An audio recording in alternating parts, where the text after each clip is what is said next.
Praise the Lord. खुदा के कलाम की तरफ हम चलेंगे। जैसा खुदा के कलाम में कुछ इस प्रकार से लिखा हुआ है, नीति वचन उसका 13 चैप्टर वर्स 12। जब आशा पूरी होने में विलंब होता है, क्या लिखा हुआ है? जब आशा पूरी होने में विलंब होता है। कई बार जब हमारे जीवन में हमारी आवश्यकताएं पूरी नहीं हो पाती हैं, हमारा जीवन बड़ा अस्त व्यस्त हो जाता है, लगता है ये चीज हमारे जीवन में नहीं हो रही है, हमारे बच्चे पास नहीं हो रहे, हमें नौकरी नहीं मिल रही है, हमारा परिवार में डिस्टर्बेंस है, निराशाएं हमको घिरने लगती हैं। खुदा कलाम बता रहा है, जब आशा पूरी होने में विलंब होता है तो मन शिथिल होता है। दूसरे ट्रांसलेशन में लिखा हुआ है, शिथिल का मतलब निराश हो जाता है। शिथिल बिल्कुल स्टिल हो जाता है, रुक जाता है, ठहर जाता है। शिथिल का तो यही मतलब हो गया ना कि ठहर जाना, शिथिल हो जाता है, यानी इंसान बढ़ने की कगार से रुक जाता है, आता ही नहीं है, वो आगे बढ़ ही नहीं पाता है। आशा या उम्मीद बहुत जरूरी है हमारे जीवन में। उम्मीद, हम लोग अक्सर एक गीत गाते थे और अक्सर गाते हैं, अभी भी गाते हैं, यहोवा यीरे दाता मेरे, तू काफी है मेरे लिए। हम इस बात को भूल जाते हैं, सिर्फ गा करके छोड़ देते हैं। कल जब हम बता रहे थे अपनी पत्नी से कि ये वाला वचन हम सोच रहे हैं प्रीच करने के लिए, तो कहने लगी दीपक भी एक गाना गाते थे और वो गाना था, मेरा प्रभु देगा मुझे हर एक चीज अपनी महिमा धन के अनुसार। God shall supply all my needs according to his riches and glory।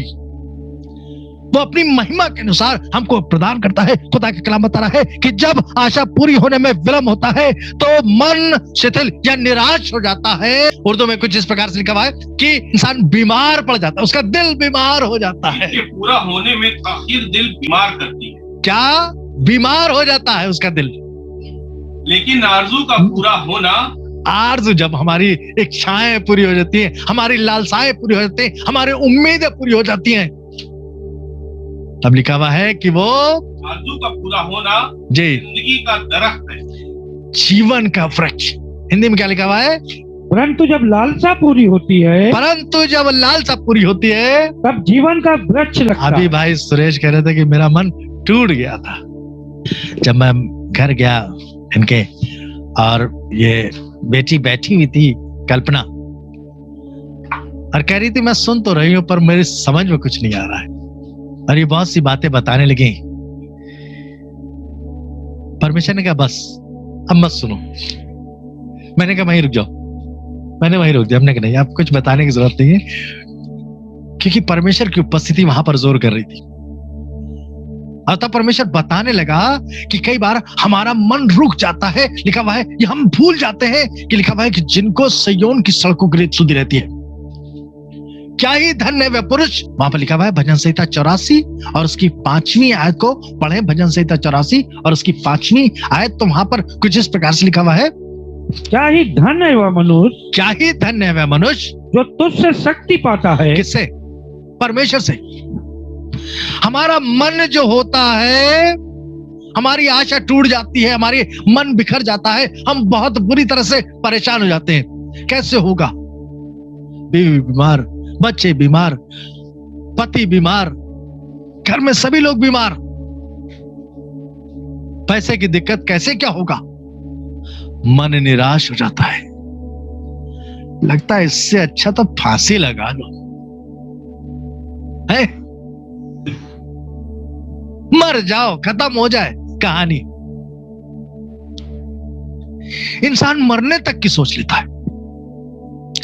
पर बाइबल बता रही है जो लोग खुदा के लोग होते हैं, जो परमेश्वर के लोग होते हैं, और जो परमेश्वर का वचन बता रहा है यहाँ पर कुछ इस प्रकार से, जी जी, क्या ही धन्य है वह मनुष्य क्या ही धन्य है वह मनुष्य जो तुझसे शक्ति पाता जो है। तुझसे शक्ति पाता है। खुदा से निराश हम हो चुके थे,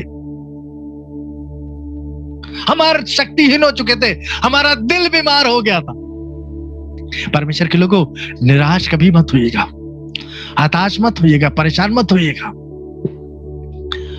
दिल बीमार है, जब लगे कि सब कुछ बिखर रहा है, सब कुछ हाथ से जा रहा है, दिल टूटने लगे, कैसे होगा? कौन हमारा सहायक है?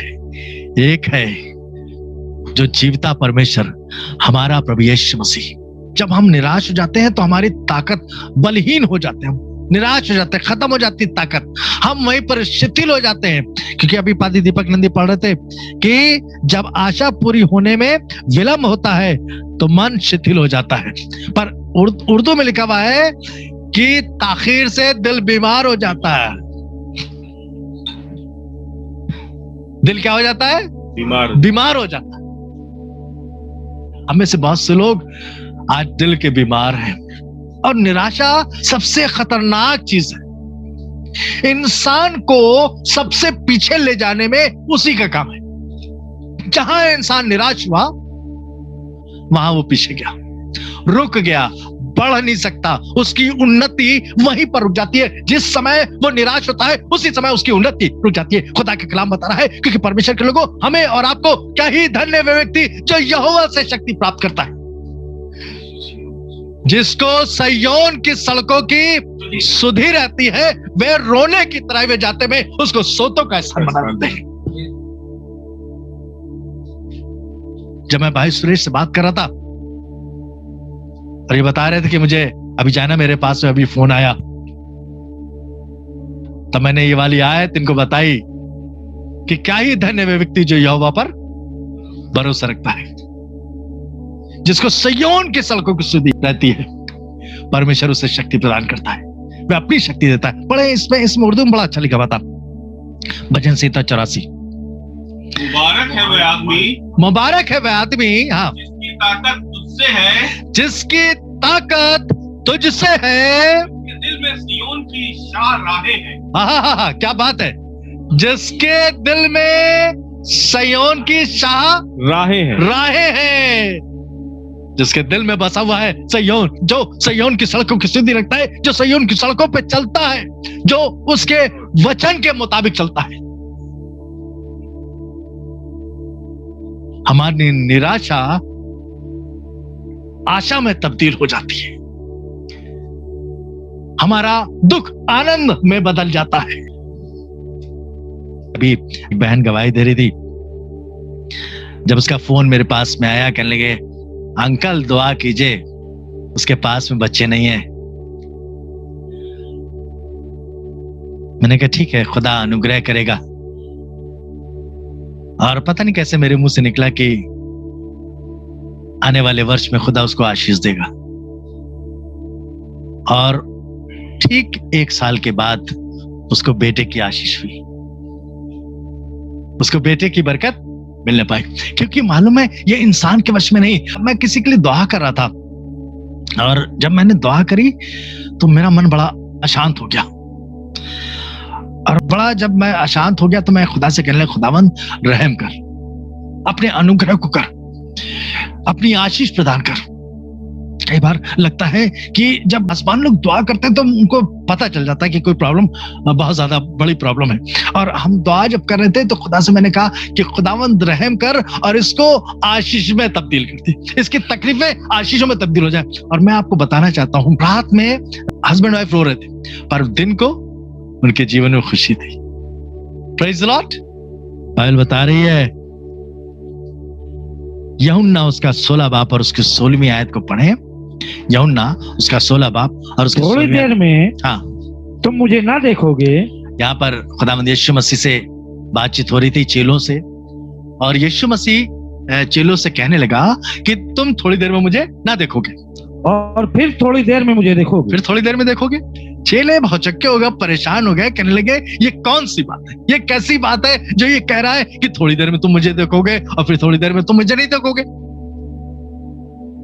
और ये आपस में कह रहे थे। पढ़े, उसको आगे पढ़ते रहे जी। तब उसके कुछ चेलों ने आपस में कहा, तब उसके कुछ चेलों ने आपस में कहा, ये क्या है जो वह हमसे कहता है? ये क्या है जो वह हमसे कहता है, थोड़ी देर में तुम मुझे ना देखोगे तुम मुझे थोड़ी देर में ना देखोगे और फिर थोड़ी देर में तुम मुझे देखोगे, और फिर थोड़ी देर में तुम मुझे देखोगे, और यह इसलिए कि मैं पिता के पास जाता हूँ। ये इसलिए कि मैं पिता के पास जाता हूँ। तब उन्होंने कहा, यह थोड़ी देर जो वह कहता है, ये क्या थोड़ी बात? देर वो जो कहता है वो क्या बात है भाई, हम नहीं जानते हम नहीं जानते कि वह हाँ, क्या कहता वो है। क्या कह रहा है, मुझे समझ में नहीं आ रहा है। बहुत से चेले जो उसके साथ में रहा करते उसकी बात को समझ नहीं पा रहे थे। तब यीशु मसीह को समझाने की जरूरत पड़ी। इसकी 21वें आयत से पढ़ना चालू करें। प्रसव के समय स्त्री को शोक होता है। ये बता रहा है कि जिस समय प्रसव होता है, जिस समय बच्चा पैदा होता है, जब संसार में एक आशीष आती है, उस समय स्त्री को बहुत दुख होता है। बाइबल बता रही है, यीशु मसीह बता रहा है और कह रहा है, प्रसव के समय स्त्री को शोक होता है। प्रसव के समय स्त्री को क्या होता है? बहुत दुख होता है, बहुत शोक होता है, बहुत पीड़ाएं होती हैं जी, क्योंकि उसकी दुख की घड़ी आ पहुंची है। उसके दुख की घड़ी आ पहुंची है। परंतु जब वह बालक को जन्म दे चुकती है, परंतु जब वह बालक को दे चुकती है, तो इस आनंद से संसार में, इस आनंद से कि संसार में एक मनुष्य उत्पन्न हुआ है, उस संकट को फिर स्मरण नहीं उसको करती। भूल जाती है, उस दर्द को भूल जाती है, उस तकलीफ को भूल जाती है। जब उसकी औलाद हो जाती है तो उस संकट को भूल जाती है, उसके जीवन में आनंद। जब हमारे जीवन में बहुत संकट होता है, जब परेशानी होती है, बहुत तकलीफ होती है, हमें लगता है अब निराशा, हमारे जीवन में अब कोई होप नहीं, कोई उम्मीद नहीं। परमेश्वर के लोगों, आप में से बहुत से लोग ऐसे होंगे जिनके पास में कोई उम्मीद नहीं होगी, अब कैसे होगा। मैं बताना चाहता हूं आपको, खुदावंद यीशु मसीह है आपकी आशा, हमारे और आपके जीवन की आशा खुदावंद यीशु मसीह, क्योंकि खुदा का कलाम यहाँ पर कुछ इस प्रकार से बता रहा है जी। उसी प्रकार तुम्हें भी अब तो शोक है, उसी प्रकार तुम्हें अब तो शोक है, परंतु मैं तुमसे फिर मिलूंगा, मैं तुमसे फिर मिलूंगा और तुम्हारे मन आनंद से भर जाएंगे। Praise the Lord. जिस दिन खुदावंद यीशु मसीह हमारी जिंदगी में आएगा, उस दिन हमारा मन आनंद से भर जाएगा। Praise the Lord. और तुम्हारा आनंद कोई तुमसे छीन ना से लेगा। हालेलुया। तुम्हारा आनंद तुमसे कोई छीन ना लेगा। आपको लग रहा है कि आपकी निराशा बहुत बड़ी है, आपको आपके जीवन में आपका दिल की बीमारी बहुत बड़ी है। दिल की बीमारी वो मत समझिएगा कि भैया हार्ट अटैक अभी आया, वो वाली दिल की बीमारी नहीं। दिल बीमार का मतलब निराश इंसान, नाउम्मीद इंसान, आशाहीन इंसान, जिसके पास में आशा नहीं। क्योंकि बाइबल बताती है विश्वास, आशा और प्रेम ये तीनों स्थायी हैं, पर सबसे बड़ा प्रेम है। पर इन तीनों शब्दों में एक शब्द आशा भी है। विश्वास जो हम खुदावंद यीशु मसीह पर करें, और आशा उसी से लगाएं, और प्रेम उसी से करें। और जब ये तीनों चीजें हम मिला देंगे, मैं आपको बता रहा हूं कि आपका जीवन खुशियों से भर जाएगा, आपका जीवन आनंद से भर जाएगा। हम खुदावंद पर विश्वास तो करें, हम इस बात की आशा तो रखें कि वो हमारे जीवन में अद्भुत काम करेगा। नीति वचन उसका 11 अध्याय उसके 30वें पद को, धर्मी का प्रतिफल, धर्मी का प्रतिफल जीवन का वृक्ष होता है। जीवन का, अभी मैंने जो आयत पढ़वाई आपको, जब आशा पूरी होने में विलंब होता है तो मन शिथिल हो जाता है, परंतु जब लालसा पूरी होती है तब जीवन का वृक्ष लगता है। हमारे जीवन में खुशी आ जाती है, जीवन का वृक्ष है। हमारे जीवन में सारी बातें जीवन की होती हैं। पर जब निराश होता है इंसान, तब तो सोचता है बस सब कुछ खत्म हो जाए। इंसान अपने आप को खत्म करने की भी कोशिश करता है। मैं एक दिन प्रचार कर रहा था चर्च में, और एक परिवार इस मंशा से आया था आखिरी दिन कि हम आखिरी इबादत करेंगे, और फिर घर जाएंगे, और घर जाकर के बेटा, माँ और पिता, ये तीनों अपने आप को खत्म कर लेंगे।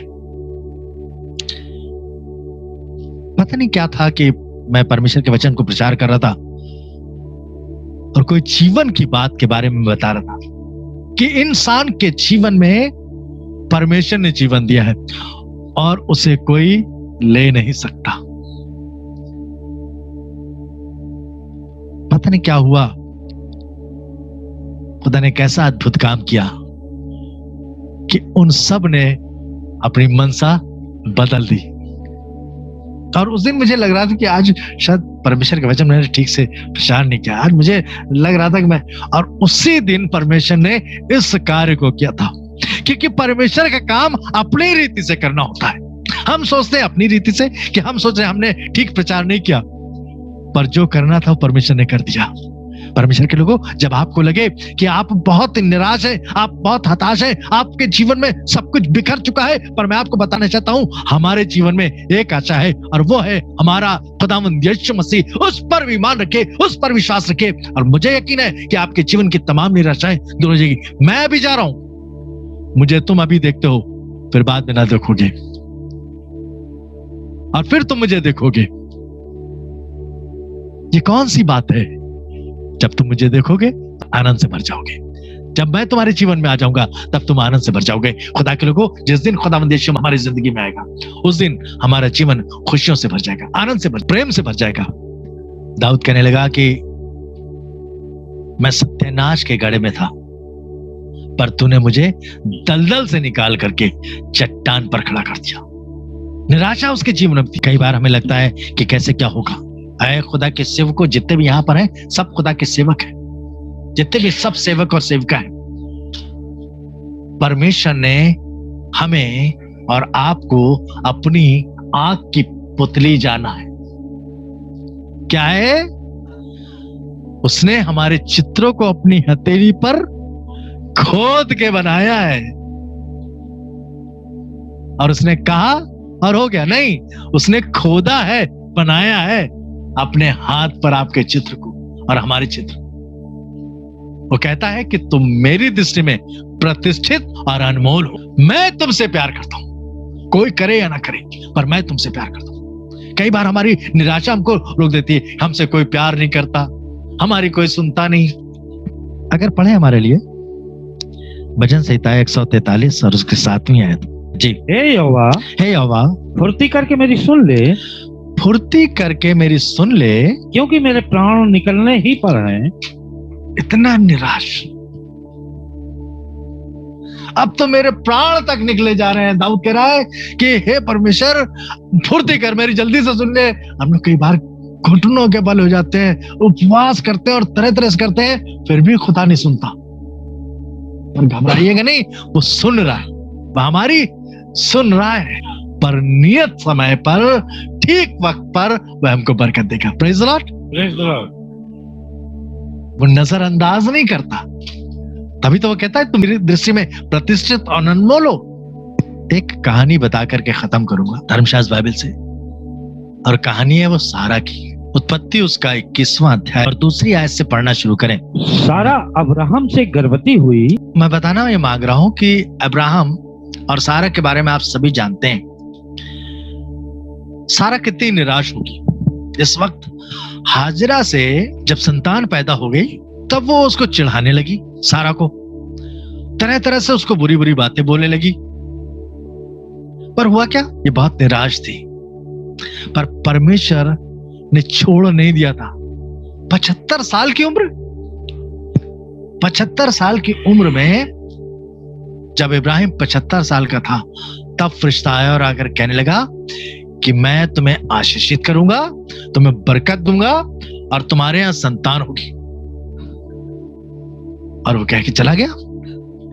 25 साल लग गए इस बात को पूरे होने में। इसी के 5वें अध्याय में लिखा हुआ है कि जब इब्राहिम 100 वर्ष का हुआ, जब अब्राहम का पुत्र इसहाक उत्पन्न हुआ, जब अब्राहम का पुत्र इसहाक उत्पन्न हुआ, तब अब्राहम 100 वर्ष का था। कितने वर्ष का था? 100 वर्ष का।